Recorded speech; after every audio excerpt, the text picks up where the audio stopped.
Salam, dan kita akan masuk dalam pemberitaan firman Tuhan. Saya berharap Bapak Ibu semua ada di rumah hari ini boleh mempersiapkan diri dengan baik, dan kita akan sama-sama dilawat dan diberkati dengan firman Tuhan hari ini. Nah, hari ini tema kita adalah, mungkin Bapak Ibu sudah melihat di background kita, engkau meredakan deru laut dan gelombang. Ada backgroundnya, mungkin Bapak Ibu sudah lihat bagaimana ada sebuah film di mana Tuhan Yesus meredakan derunya angin ribut. Nah, ini adalah tema kita atau judul kita di bagian yang ke-6, di mana kita di tahun 2021 kita cenangkan sebagai The Year of TSW. Apa itu TSW? TSW adalah tetap setia walaupun. Kenapa kita ini harus tetap setia walaupun? Karena Mazmur pasal yang ke-65 ayat yang ke-11 memberikan jawaban itu kepada kita bahwa Tuhan itu baik. Dan ada 9 bukti bahwa Tuhan itu baik. Dan kita sudah melewati 5 bukti kebaikan Tuhan. Di bulan Juli kemarin kita sudah melewati kebaikan Tuhan di bagian yang kelima, yaitu salah satu adalah Dia mendengar doa kita dan juga Dia berkati kita dalam ibadah. Amin ya.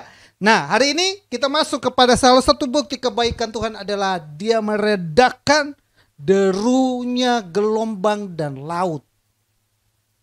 Bukankah hari-hari ini begitu kencangnya deru gelombang dan laut daripada corona ini? Deru adalah suatu bunyi atau angin tiupan yang kencang. Gelombang adalah tinggi. Nah, saudara yang saya kasihi, kalau kita perhatikan gelombang corona ini makin hari makin tinggi. Dan berita terhadap corona ini makin hari mungkin makin mencengkam. Tiap kali kita buka TV, tiap kali kita buka WhatsApp, tiap kali kita buka media sosial, kita diperhadapkan dengan berita-berita itu. Seolah-olah, dan memang benar adanya bahwa corona ini makin hari makin naik. Namun, dalam keadaan seperti ini, kita belajar sebuah kebenaran firman Tuhan. Yang firman Tuhan hari ini mengingatkan kita bahwa hanya Tuhan yang sanggup meredakan itu bagi kita. Nah, kebaikan Tuhan bagi orang yang berharap dan percaya kepada Tuhan. Mazmur Daud, Raja Daud ungkapkan di Mazmur pasal yang ke-65 ayat yang ke-7. Saya bacakan buat Bapak Ibu, dan yang ada di rumah boleh menyaksikan ini, mendengarnya, dan mungkin kalau ada slide-nya Bapak Ibu boleh memperhatikan bersama dengan saya. Engkau yang meredakan deru laut, deru gelombang-gelombangnya, dan kegemparan bangsa-bangsa. Hari ini ayat ini sedang digenapi. Semua bangsa terjadi kegemparan-kegemparan. Kegemparan itu waktu 2 bulan lalu kalau tidak salah, kegemparan itu ada di India. Kegemparan itu ada di Malaysia. Kegemparan itu ada di Spanyol, ada di Brasil, ada di Amerika. Tapi hari ini kegemparan itu ada di Indonesia. Dan saudara perhatikan, ada begitu banyak negara juga yang menganggap bahwa negara kita sedang gempar karena meningkatnya corona ini. Namun saudaraku yang saya kasih, di sini kita diperhadapkan kepada sebuah ayat Alkitab yang mengatakan bahwa Tuhan sanggup meredakan itu. Buat siapa? Buat kita yang percaya. Nah, saudara saya kasih, Tuhan sanggup meredakan derunya badai ini sehingga kita bisa tenang dalam hidup ini. Nah, apa saja dan bagaimana dan kenapa hari ini kita belajar bersama-sama. Nah, saudara yang saya kasihi dalam Tuhan Yesus, untuk kita memahami ini, untuk kita memahami Mazmur pasal yang ke-65 ayat 7 ini, maka ini adalah sebuah nubuatan. Saya perhatikan kapan Raja Daud pernah mengalami badai. Tidak ada diceritakan secara spesifik. Tidak diceritakan secara mendetail bahwa Daud sedang berlayar dan tiba-tiba gelombang datang dan menghempaskan dia. Nggak ada. Yang ada adalah Daud mengalahkan singa. Tapi kenapa ditulis? Engkau yang meredakan deru laut dan deru gelombang-gelombangnya dan kegemparan bangsa-bangsa. Sebenarnya apa yang sedang Daud ungkapkan itu digenapi oleh Yesus waktu dia datang ke dalam dunia. Nah, kita mau melihatnya dari kacamata itu. Kacamata waktu Tuhan Yesus datang, bagaimana Tuhan Yesus meredakan badai. Ketika ia ada bersama-sama dengan murid-muridnya. Mari kita baca di Lukas pasal yang ke-8 ayat 22 sampai ayat yang ke-25. Saya bacakan step by step supaya Bapak Ibu, saya mengajak kita untuk masuk dan kita mendalami dan mengerti bersama-sama dan kita boleh diberkati. Ayat yang ke-22, pada suatu hari Yesus naik ke dalam perahu bersama-sama dengan murid-muridnya dan ia berkata kepada mereka, mari kita bertolak-tolak ke seberang danau. Lalu bertolaklah mereka. Ayat yang ke-23. Dan ketika mereka sedang berlayar, Yesus tertidur. Sekonyong-konyong turunlah taufan ke danau, sehingga perahu itu kemasukan air dan mereka berada dalam bahaya. Ayat 24. Maka datanglah murid-muridnya membangunkan dia, katanya, Guru, Guru, kita binasa. Ia pun bangun, lalu menghardik angin dan air yang mengamuk itu. Dan angin dan air itu pun reda, dan danau itu menjadi teduh. Ayat ke-25. Lalu katanya kepada mereka, di manakah kepercayaanmu? Maka takutlah mereka dan heran. Lalu berkata seorang kepada yang lain, siapakah gerangan orang ini? Sehingga ia memberi perintah kepada angin dan air, dan mereka taat kepadanya. Amin. Saudara yang saya kasih, kita sudah mendengar dan sudah membaca bagaimana pengalaman yang Daud alami, kebaikan Tuhan, dan diaplikasikan dalam kehadiran Yesus datang di 2000 tahun yang lalu bersama dengan murid-muridnya. Dan hari ini itulah yang saya mau sodorkan. Ayat ini, Lukas pasal 8, ini adalah ayat yang menjadi dasar kita sebagai orang percaya. Kita harus terus dekatkan diri kita kepada Tuhan. Kenapa? Karena hanya Tuhan yang bisa meredakan badai. Ada begitu banyak badai. Hari ini semua negara mengalami badai corona. Tapi apakah ada badai dalam kehidupanmu hari-hari ini? Masalah, kesulitan, keadaan apapun bisa dikategorikan sebagai sebuah badai. Buat kita yang mungkin tidak merasakan itu, kita merasa bahwa tidak ada badai. Nah, saudara yang saya kasih, dari Lukas pasal yang ke-8 ayat yang ke-22 sampai ayat 25, saya temukan ada 3 badai yang sedang diperhadapkan, yang dialami oleh murid-muridnya. Ada berapa Bapak Ibu? Ada 3 badai. Nah bagaimana nih Pak Kem? Saya baca cuma hanya 1 badai, yaitu angin ribut. Tapi ternyata saudara ada 3 badai. Dari sini, dari Lukas pasal 8 ayat 22 sampai 25, kita eksegesakan dan saya temukan bahwa ada 3 badai yang dialami oleh murid-muridnya. Nah, saudara yang saya kasihi, badai yang pertama itu di ayat ke-22 sampai ayat 23.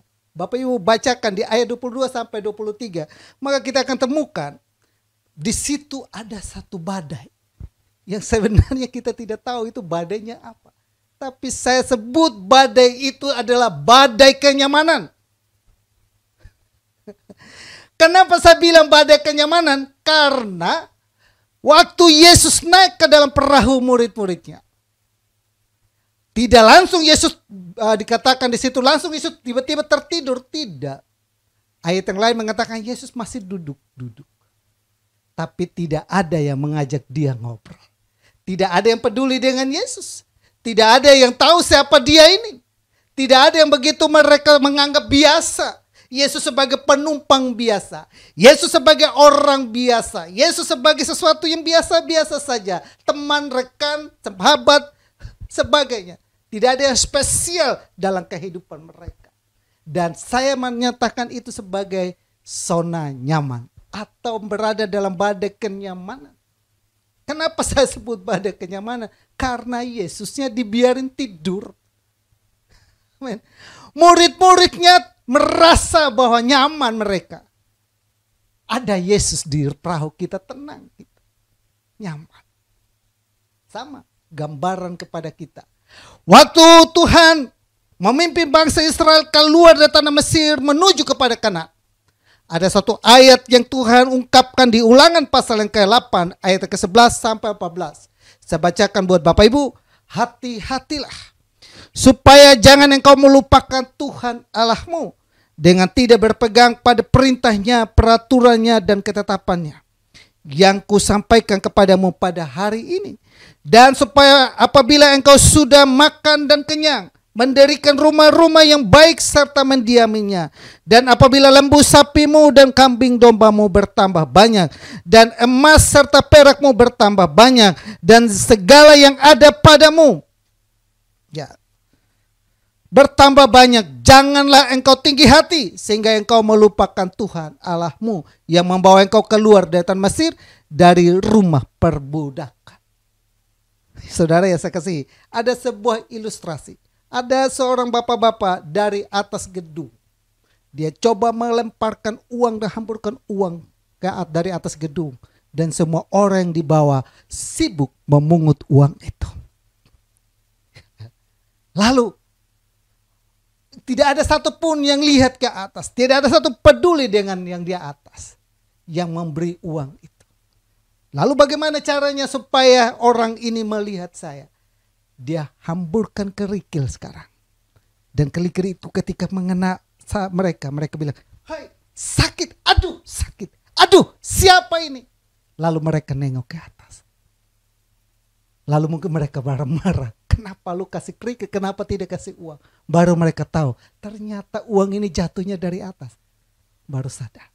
Nah, bangsa Israel pun diingatkan kepada mereka. Ketika mereka berjalan step by step untuk menuju ke tanah Kanaan. Mereka menghadapi peperangan di peperangan. Dan mereka benar-benar mengalami peperangan yang luar biasa dalam kemenang. Sekarang mereka sudah ada di Kanaan. Maka tuh hati-hati kalau kamu sudah sampai di sana. Kamu sudah mendirikan rumah. Kamu sudah punya usaha. Kamu sudah punya kambing, domba, emas, perak dan lain sebagainya.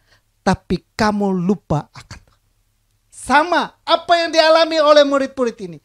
Apa yang mereka alami dan mereka rasakan adalah, saudara perhatikan, bahwa mereka tidak tahu siapa ini Yesus. Yesus tertidur, mereka tidak ngajak ngobrol, mereka tidak ngajak dialog, mereka tidak ajak diskusi, mereka tidak datang untuk menyembah dia atau untuk melakukan hal yang lain. Mereka membiarkan Yesus itu tertidur. Bukankah itu saat ini adalah gambaran kita yang sebelumnya? Kita yang ngakunya sebagai orang Kristen, percaya kepada Tuhan, dikatakan Yesus ada di perahu itu. Mungkin Yesus ada di dalam kehidupan kita. Yang ditulis di KTP adalah pengikut Kristus. Tapi sesungguhnya di hati ini, kita sudah tidak lagi ada Tuhan di dalamnya.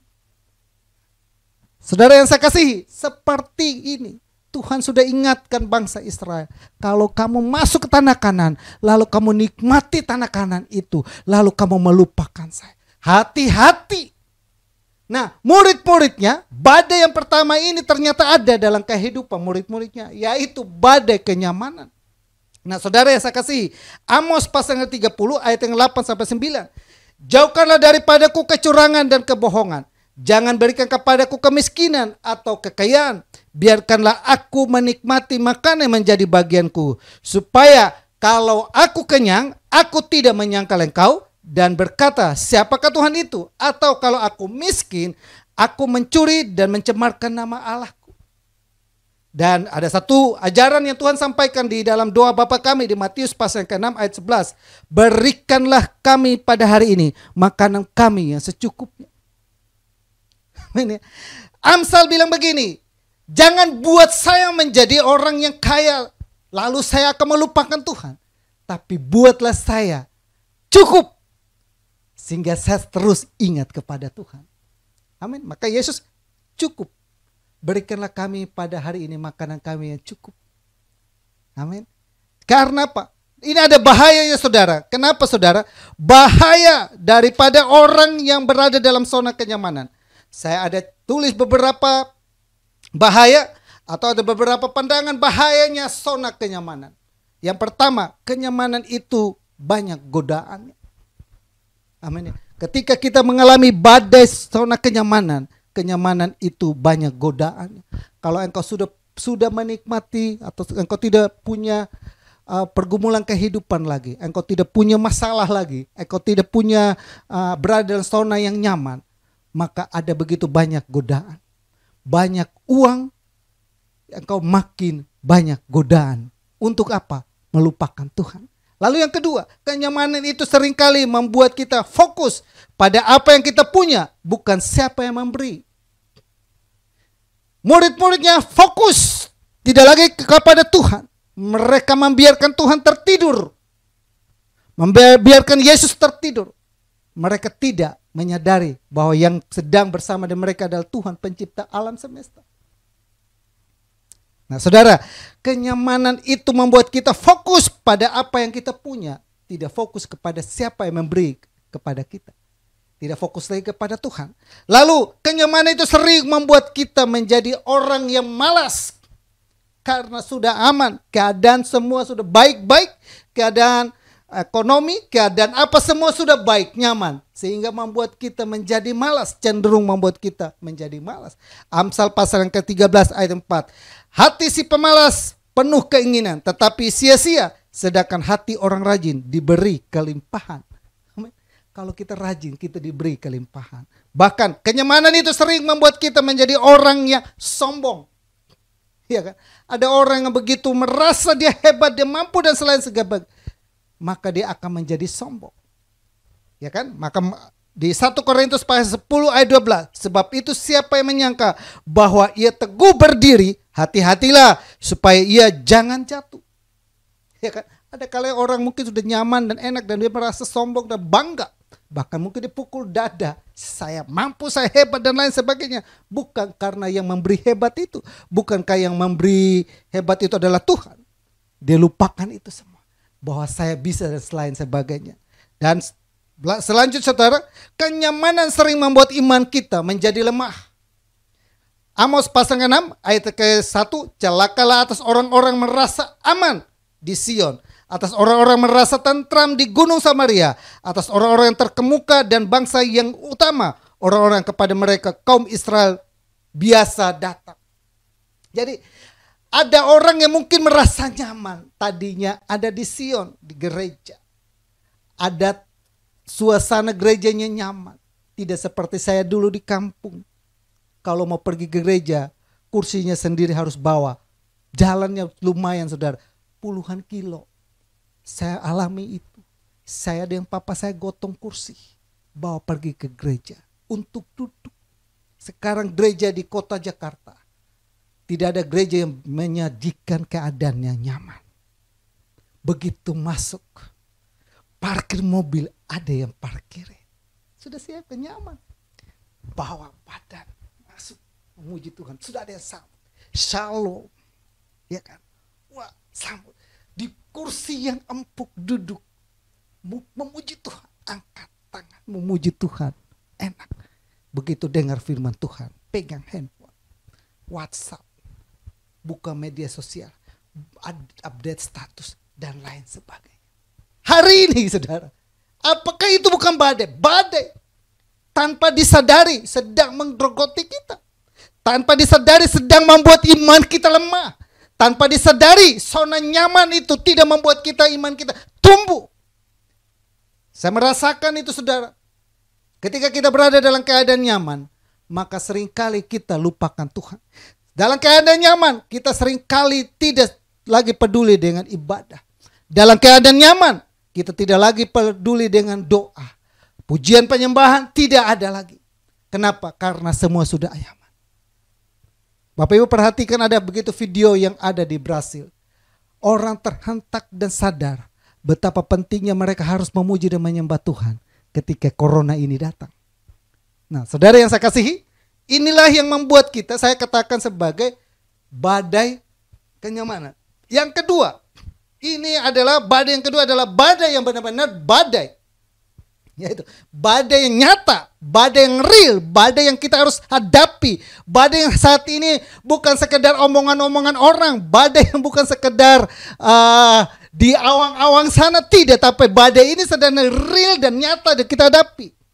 Setiap saat badai ini menimpa kita, setiap saat badai ini datang dan menghantam kita dan memporak-porandakan kita. Maka di ayat yang 23 sampai dengan ayat yang 24. Dan ketika mereka sedang berlayar, Yesus tertidur sekonyong-konyong. Turunlah taufan ke danau sehingga perahu itu kemasukan air dan mereka berada dalam bahaya.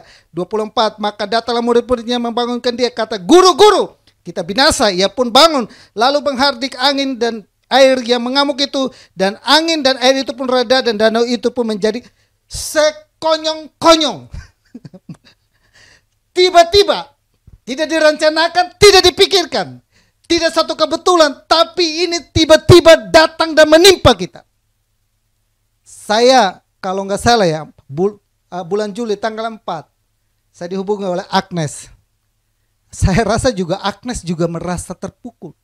Tiba-tiba sekonyong-konyong suaminya dipanggil sama Tuhan. Merasa seperti ada apa ini dan bagaimana ini dan kenapa? Tidak direncanakan dan tidak dipikirkan. Amin.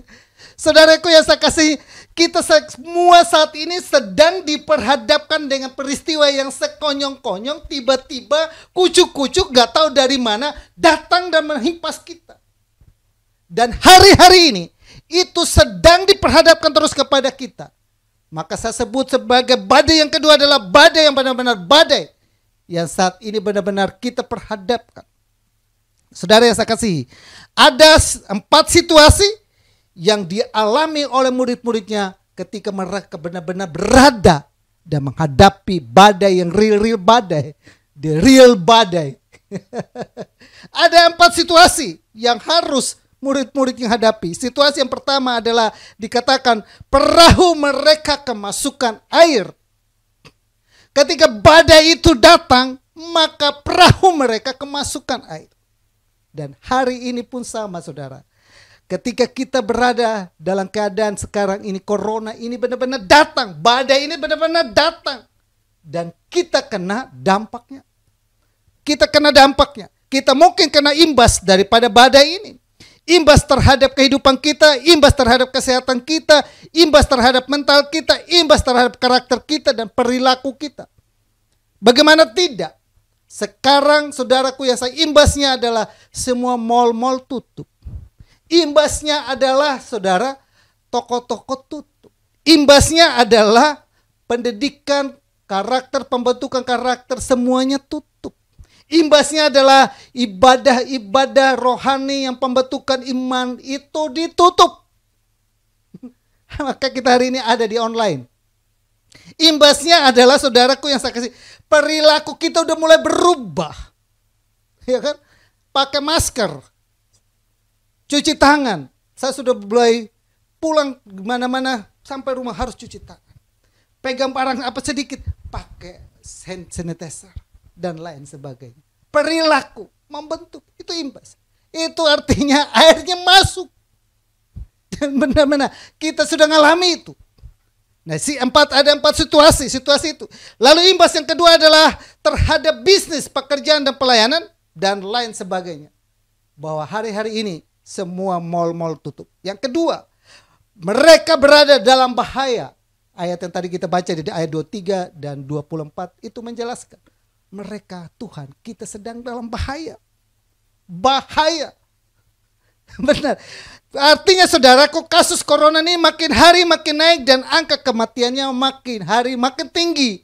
Berarti ini benar-benar kita benar-benar sedang berada dalam bahaya. Ini bukan lagi sekedar dengar berita, ini bukan lagi setiap saat, kapan saja, apapun. Kalau kita meleng sedikit, kita sadar salah sedikit, kita bisa kena. Benar-benar ada dalam bahaya. Saudaraku, benar-benar saudara, ini benar-benar berada dalam bahaya.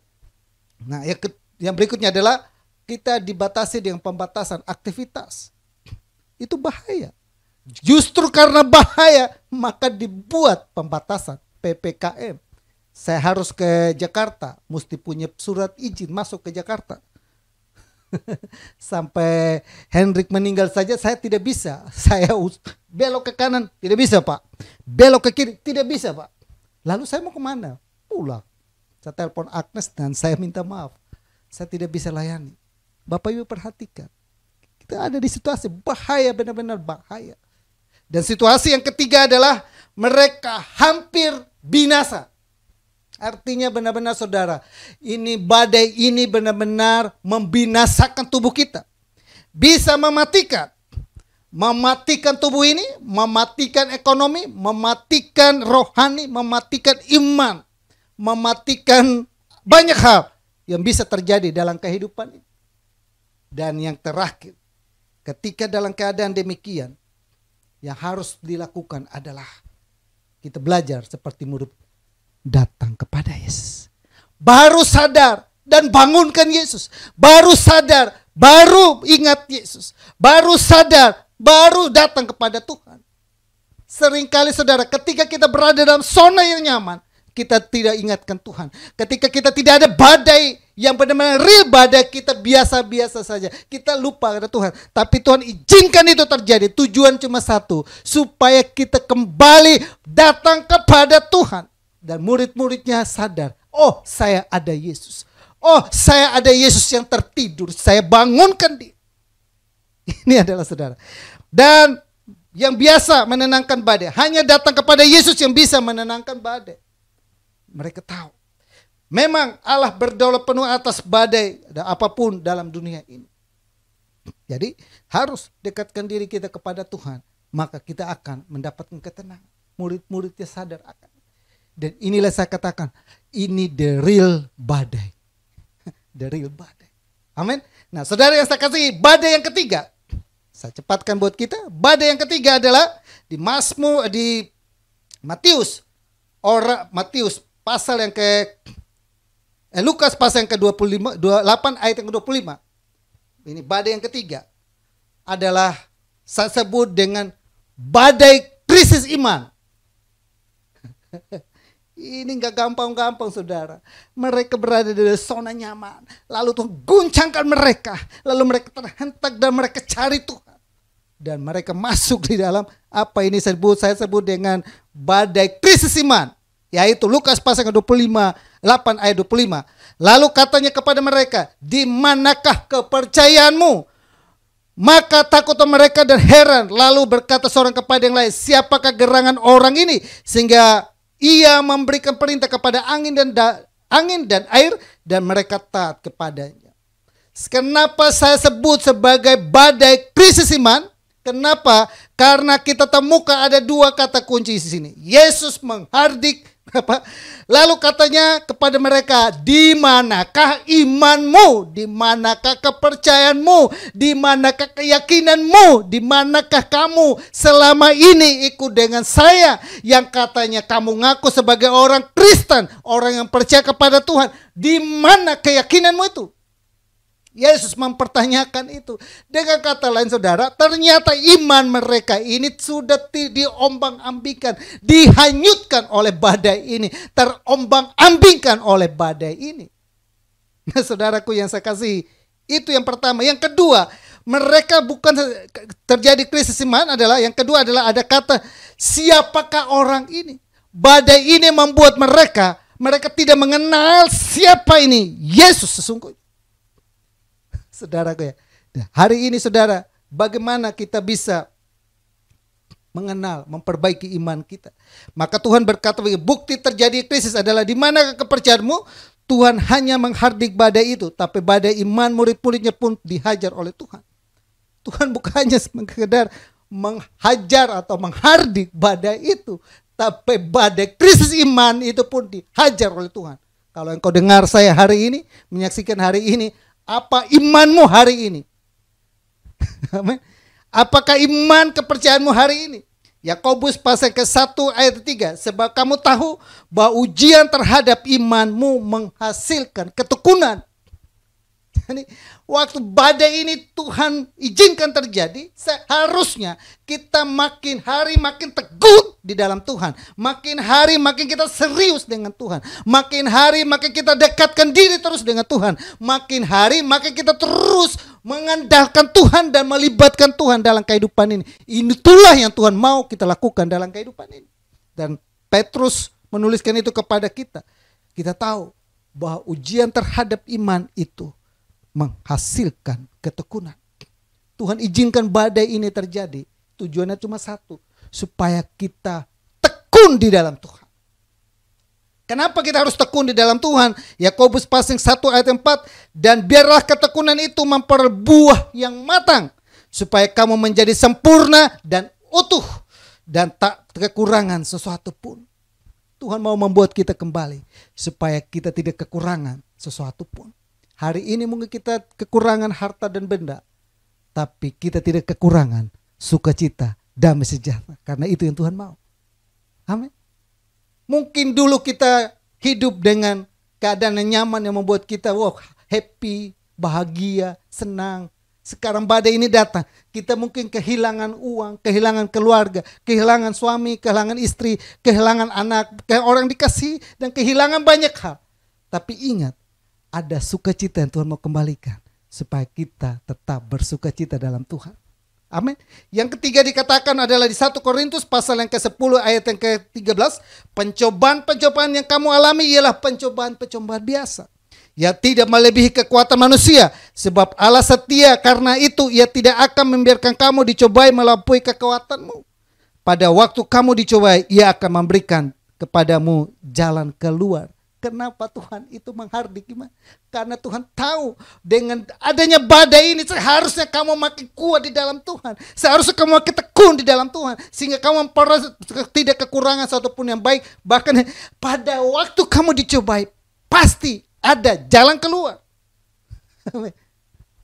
Di balik setiap masalah ini, di balik setiap pencobaan-pencobaan ini, badai ini tidak akan hilang. Tapi badai ini akan silih berganti, datang demi satu akan datang terus demi terus. Tapi Tuhan bilang apa? Menjamin pada waktu kamu dicobai, selalu Tuhan sediakan jalan keluar bagi kita. Amin. Kita percayakan itu. Itu hanya dilihat dari iman. Kalau lihat dari Tuhan tolong saya, begitu buka, ya enggak tolong-tolong. Hanya lihat dengan iman. Iman itu sesuatu yang tidak kelihatan, namun engkau percaya sudah menerimanya dan yakinkan itu. Amin.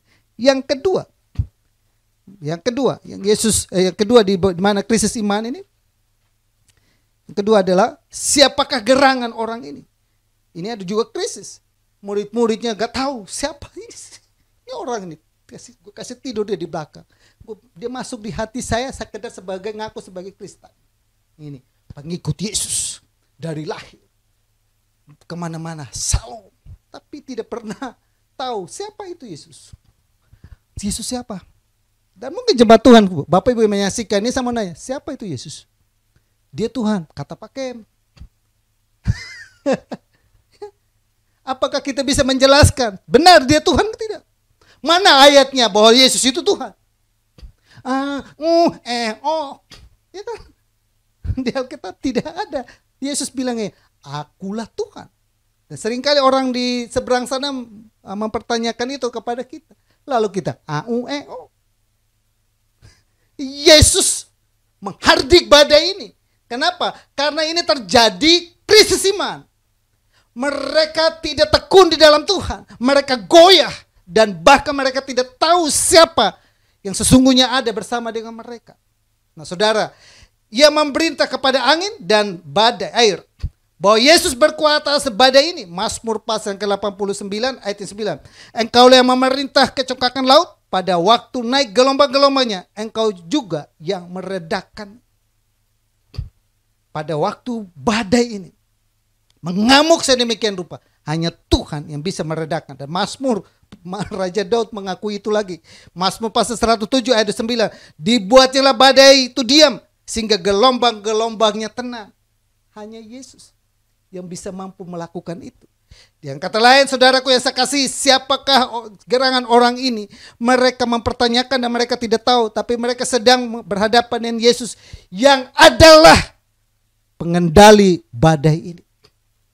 Yesus adalah pengendali badai yang sedang kita hadapi ini. Yesus adalah pengendali atas setiap pergumulan dan masalah yang kita hadapi hari ini. Pada waktu ujian-ujian itu, pada waktu masalah-masalah itu dihadapkan kepada kita, sebenarnya Yesus tahu atas semua itu. Kemampuan atas badai itu Tuhan tahu semua. Oleh karena itu Tuhan mau supaya kita mengenal Dia. Yang kedua saya catat di sini adalah mereka taat kepadanya, senantiasa tunduk kepada Tuhan.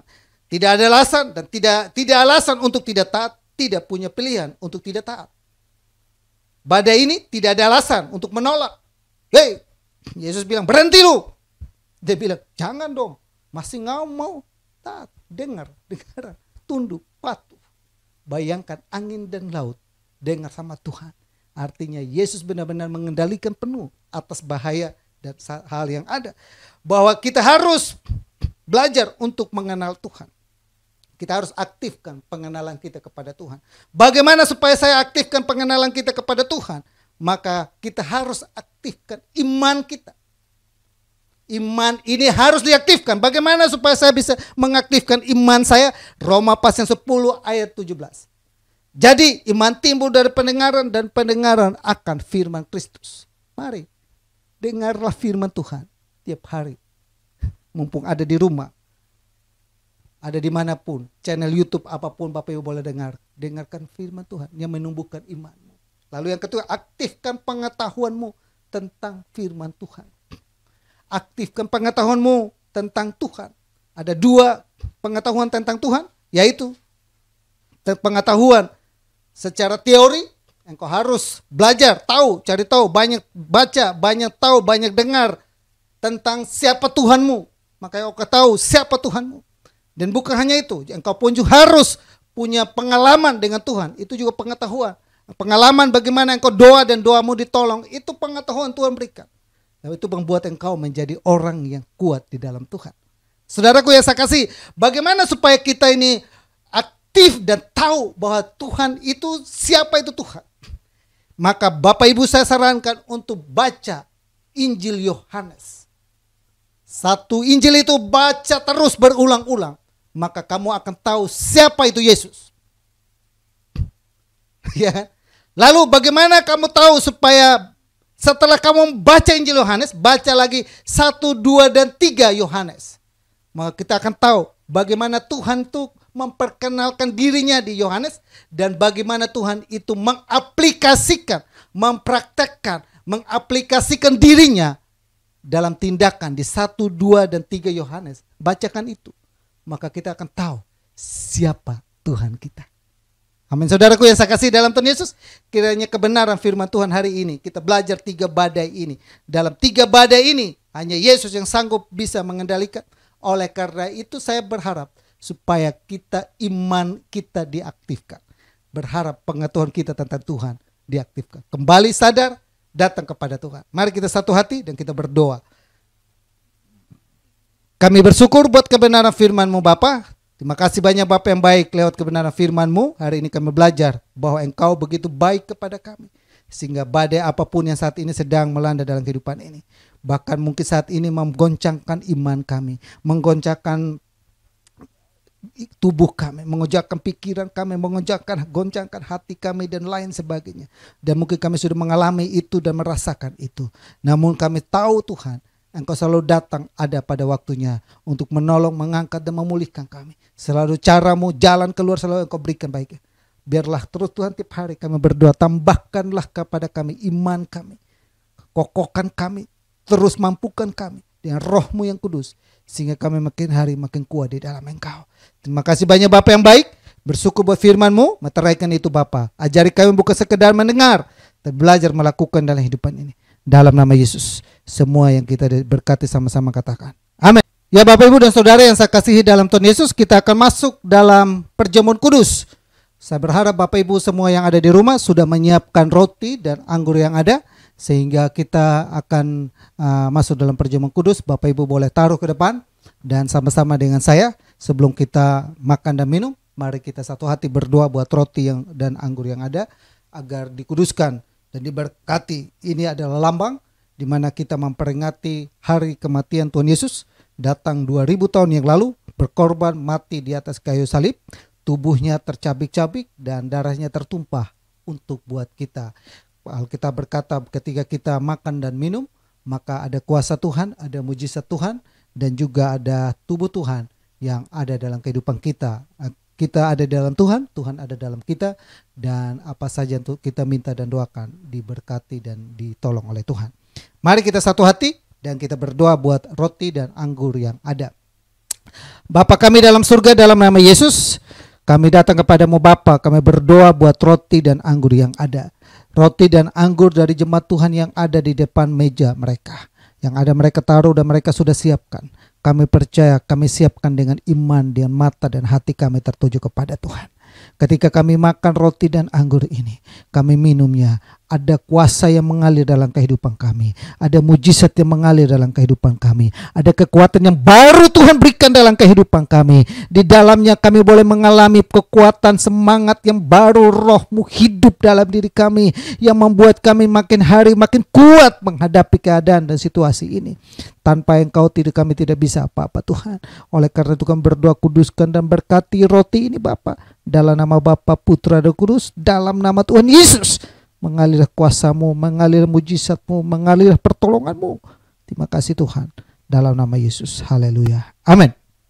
Nah Bapak Ibu Saudaraku yang saya kasihi, kita akan masuk dalam perjamuan kudus, dan Bapak Ibu boleh siapkan roti.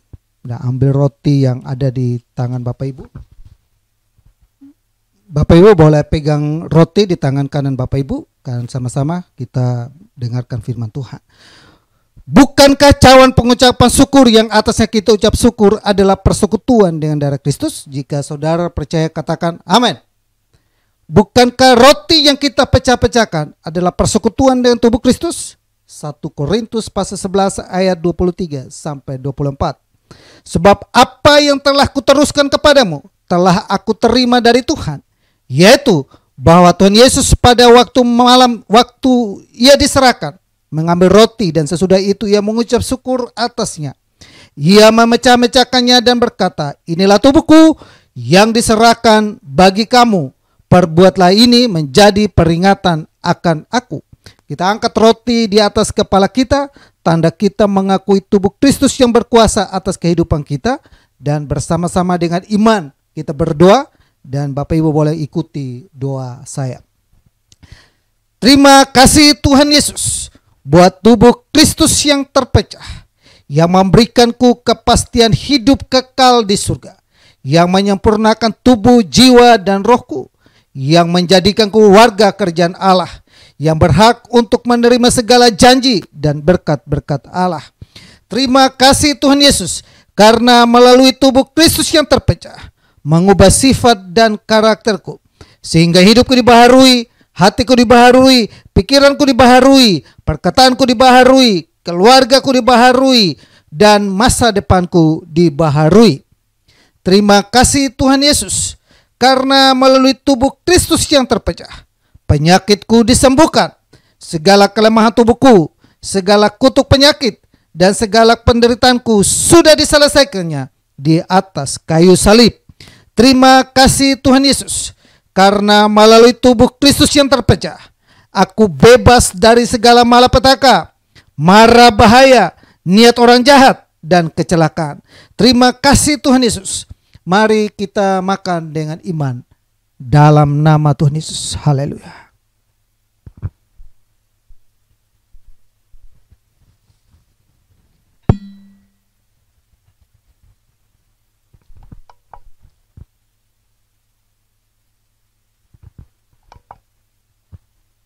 Mari Bapak Ibu boleh pegang cawan atau anggur yang ada, Bapak Ibu boleh pegang.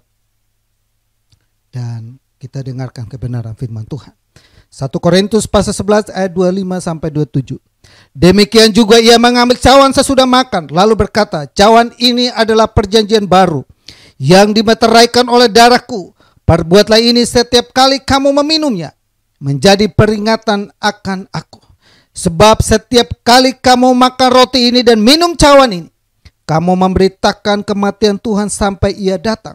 Jadi barang siapa dengan cara yang tidak layak makan roti atau minum cawan Tuhan, Ia berdosa terhadap tubuh dan darah Tuhan. Kita angkat cawan di atas kepala kita. Tanda kita mengakui darah Kristus yang berkuasa atas kehidupan kita. Dan sama-sama dengan iman, Bapak Ibu boleh ikuti doa saya. Terima kasih Tuhan Yesus untuk darah Kristus yang tertumpah. Aku percaya melalui darah Kristus yang tertumpah, hidupku telah lunas dibayar. Aku bukan milik dunia, hidupku milik Kristus, sehingga aku tidak berada dalam gelap, melainkan dalam terang yang ajaib bersama dengan Kristus. Terima kasih Tuhan Yesus untuk darah Kristus yang tertumpah. Segala kuasa kegelapan dihancurkan, hidupku dipagari, kuasa Tuhan menjagaiku dan menjagai keluargaku. Terima kasih Tuhan Yesus untuk darah Kristus yang tertumpah. Aku bebas dari segala kutuk dosa, kutuk penderitaan, dan kutuk keturunan, dan segala kutuk yang diucapkan orang lain kepadaku. Hidupku berkelimpahan, tidak akan kekurangan. Hidupku akan selalu mengalami terobosan untuk meraih janji Tuhan dan berjalan dalam mujizat setiap hari. Terima kasih Tuhan Yesus, karena melalui darah Kristus yang tertumpah, hidupku dipulihkan dan disempurnakan, sehingga layak menjadi warga kerajaan surga. Terima kasih Tuhan Yesus. Mari kita minum dengan iman dalam nama Tuhan Yesus. Haleluya. Naikkan ucapan syukurmu kepada Tuhan, bahwa Tuhan itu baik. Pengorbanannya di atas kayu salib, Dia rela mati, disiksa, dianiaya, darahnya tertumpah, berkorban buat kita, untuk menyelamatkan kita, untuk memulihkan kita, untuk mengangkat kita, untuk melindungi kita. Bahkan hari-hari ini mungkin pandemi ini mencekam dan menakutkan, tapi ada darah Yesus yang berkuasa atas kehidupan kita, selalu siap untuk menguduskan kita, menyucikan kita, membasuh kita, sehingga kita selalu terlindungi. Terima kasih Bapa, melalui roti dan anggur ini kami melangkah masuk di bulan Agustus. Kemenangan demi kemenangan, biar Tuhan nyatakan terhadap hidup kami. Tolonglah kami Bapa, mampukanlah kami, kuatkan kami, hiburkan kami. Kami berada dalam dunia ini mengalami banyak tantangan. Kami berada dalam dunia ini mengalami banyak persoalan, pergumulan kehidupan. Badai corona ini sangat menakutkan dan mencengkam. Bahkan kami dibuat bingung dan lain sebagainya. Namun hari ini biarlah Engkau ada dalam kehidupan kami. Sukacitamu, damai sejahteramu, ketenanganmu, kekuatanmu terus boleh Tuhan datangkan dalam kehidupan kami. Kami boleh berkemenangan, kami boleh mengalami mujizat terus dalam kehidupan ini. Terima kasih banyak Bapa yang baik. Terpujilah Engkau kekal untuk selama-lamanya. Dalam nama Yesus kami terima roti dan anggur dan kami makan dan kuduskan selalu. Haleluya.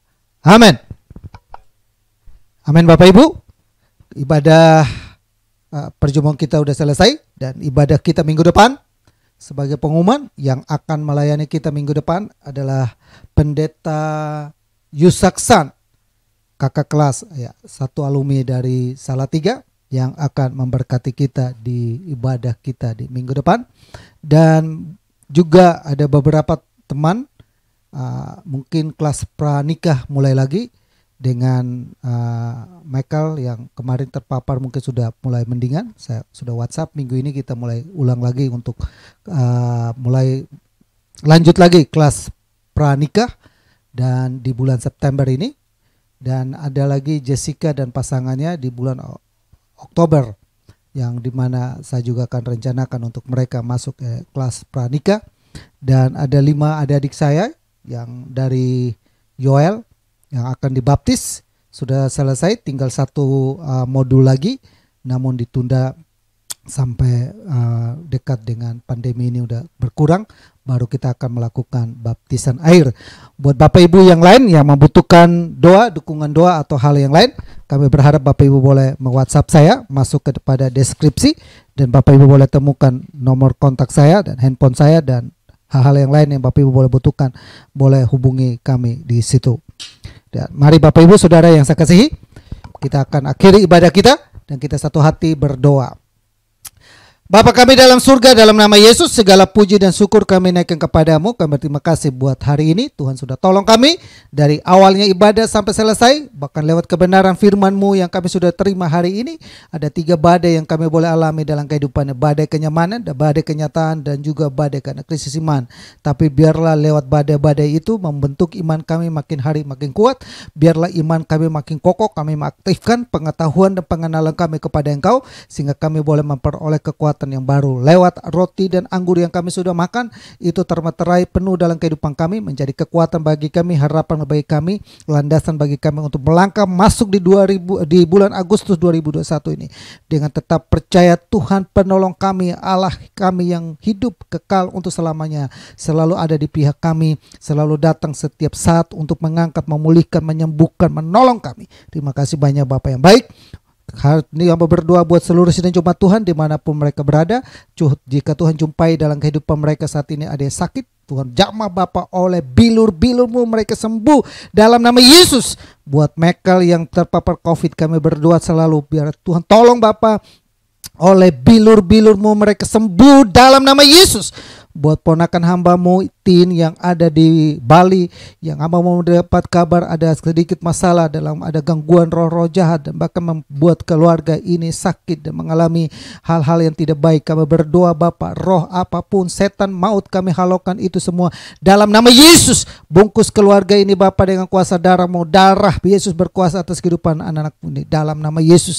Orang tua yang ada di jemaat-Mu ini Bapa, Oma Wesley Tarore, kami serahkan Oma ini selalu ke dalam tangan Tuhan. Penyertaan Tuhan sempurna dalam kehidupannya Bapa. Berkati juga anaknya Leni, berkati anaknya Arne dan juga suaminya Pak Abui, dan juga bahkan ketiga anaknya. Tuhan tolong, Tuhan berkati keluarga ini selalu Bapa dalam nama Yesus. Berkati anak-anak-Mu semua dimanapun mereka berada. Tuhan tolong orang tua baik Papa dan Mama pada Desi, Tuhan berkati, Tuhan lindungi, Tuhan naungi, juga berkati Bapa. Christine, Papa dan Mama di Christine juga Tuhan tolong, Tuhan sertai, Tuhan lindungi, Tuhan berkati Bapa, dan juga Papa dan Mama daripada Jeffrey. Kami berdoa Tuhan tolong, Tuhan berkati selalu Bapa dalam nama Yesus. Keluarga daripada Santi juga Tuhan tolong, Tuhan berkati dalam nama Yesus. Bahkan kami percaya bahwa Tuhan menyertai Bu Helen juga. Kami berdoa Tuhan tolong, Tuhan berkati Om Hani dan Tante Selvionella, Tuhan berkati. Tuhan tolong Bapa, orang tua yang ada di gereja-Mu Tuhan selalu berkati dan menolong mereka. Orang tua hamba-Mu yang ada di Pulau Semua Tuhan berkati. Bahkan orang tua daripada istri hamba-Mu Tuhan tolong Bapa, ada di Jakarta, Kertajaya, Tuhan berkati. Kami serahkan seluruh sidang jemaat Tuhan, anak-anak-Mu yang lain yang menyaksikan ini, Tuhan berkati kehidupan mereka yang sedang bergumul. Baik Ibu Suryati, Tuhan tolong Bapa agar dia tetap kuat, dia tetap ada dalam lindungan dan penyertaan Tuhan. Berkati Bapa dalam nama Yesus. Berkati anakmu Agnes yang telah Tuhan panggil pulang, Henrik. Kami percaya Tuhan akan selalu memberikan penghiburan buat keluarga ini Bapa. Berkati juga Ibu Bong Kim Hyong, berkati Ibu Aling juga dan suami dan anak-anaknya ketiga. Tuhan berkati selalu Bapa dalam nama Yesus. Anakmu Dev yang ada di garis depan dalam penanganan COVID, Tuhan tolong, Tuhan sertai Bapa dalam nama Yesus. Bu Sumi juga dan suami dan anaknya, Tuhan tolong, Tuhan berkati Bapa dalam nama Yesus. Kami serahkan Ibu Damayanti juga, Tuhan tolong, Tuhan berkati dalam nama Yesus. Berkati Michael dan Mian yang akan masuk dalam pernikahan, Tuhan tolong.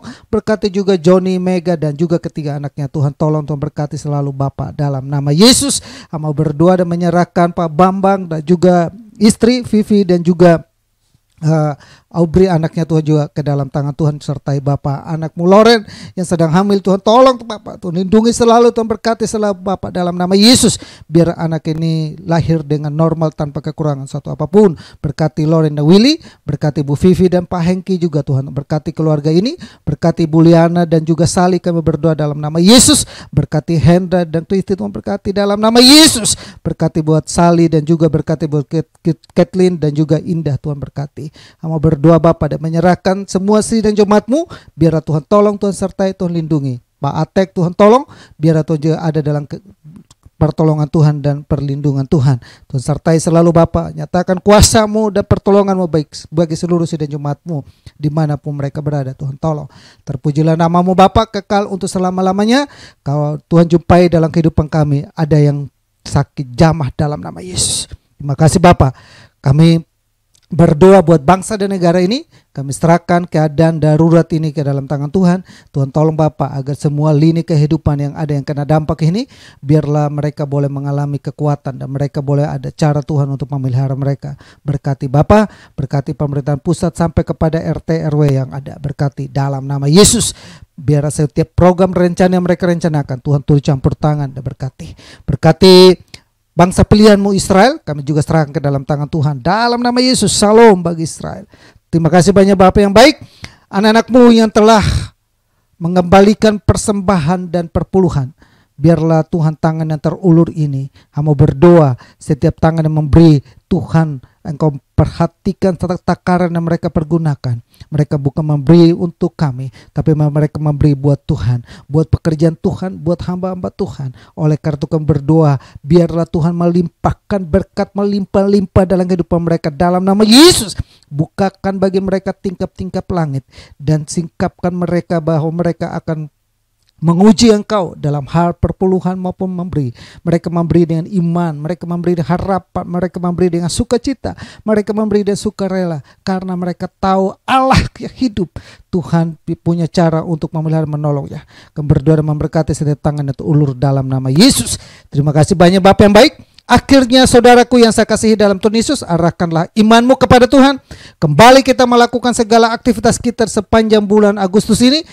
Biarlah kembali kita membawa berkat damai sejahtera dari Allah Bapa, kasih sayang daripada Yesus Kristus, persekutuan dan penghiburan Roh Kudus tetap tinggal menyertai kita saat ini sampai Maranatha Tuhan Yesus datang kali yang kedua. Kami terima seluruh berkat Tuhan Bapa, dan kami akhiri ibadah live streaming kami hari ini Minggu 1 Agustus 2021 dalam nama Bapa, Putra dan Roh Kudus, dalam nama Tuhan Yesus. Semua kita yang diberkati sama-sama kita katakan amin. Amin Bapak Ibu. Sampai jumpa lagi di ibadah live streaming minggu depan. Tuhan Yesus memberkati kita semua. Salam.